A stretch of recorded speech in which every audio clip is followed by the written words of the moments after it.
দেশবাসী, গরু মহিষের পর্যাপ্ত পরিমাণে খামার বাংলাদেশে আছে।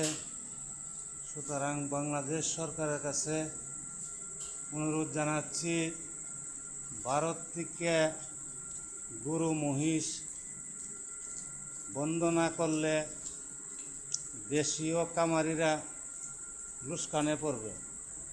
তাই দেশের অর্থনীতিতে অনেক ক্ষতিগ্রস্ত হবে। সুতরাং আমি মনে করি